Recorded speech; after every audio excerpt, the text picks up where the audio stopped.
গত 19/7/2024 বৈষম্য বিরোধী ছাত্র আন্দোলনে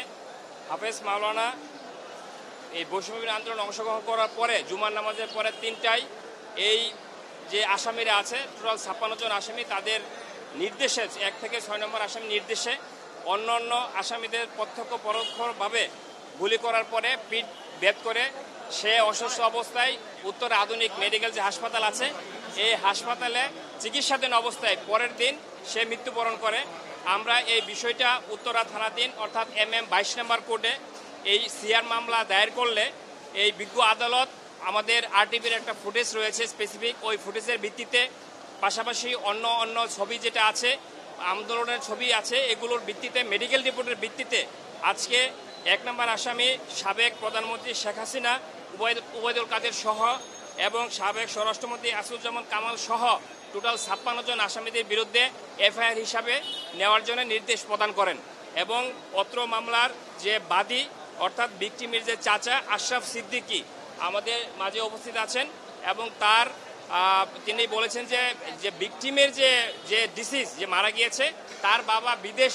অবস্থায় আছে এবং তার বাংলাদেশের মা এবং চাচা ছাড়া অবশিষ্ট কেউ নেই। অর্থাৎ এই হত্যাকাণ্ডের মাধ্যমে একমাত্র সন্তান হারিয়ে মা একেবারেই পাগল প্রায়, যে জন্য তার চাচা বাদী হয়ে মামলা করেছেন। আমরা বিজ্ঞ আদালতের প্রতি সন্তুষ্ট যে আমরা আপাতত আমরা ন্যায় বিচারের দ্বারপ্রান্তে আছি। আমরা আশা করব ইনভেস্টিগেশন অফিসার যারা আছে থানা তদন্তকারী কর্মকর্তা সহ বিজ্ঞ আদালতের কাছে এই ন্যাক্কারজনক হত্যাকাণ্ডের সর্বোচ্চ বিচার দাবি করি। আসামিদের কয়জন আছে? 6 জনের নাম বলেন তো। 6 জন আছে সাবেক প্রধানমন্ত্রী শেখ হাসিনা, সাবেক সেতুমন্ত্রী উবাইদুল কাদের, সাবেক স্বরাষ্ট্রমন্ত্রী আসাদুজ্জামান খান কামাল, সাবেক পুলিশের IGP চৌধুরী আবদুল্লাহ আল মামুন এবং সাবেক কৃষিমন্ত্রী আব্দুর রাজ্জাক টাঙ্গাইলের। এই 6 জন আর হচ্ছে হেমায়েত শিকদার,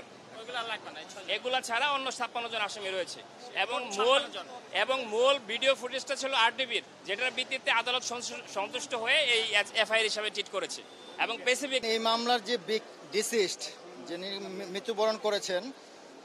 মাওলানা হাফেজ মাওলানা মোহাম্মদ সাদিকুল ইসলাম, তার বয়স ছিল মাত্র 21 বছর বয়স। গত 19/7/2024 তারিখ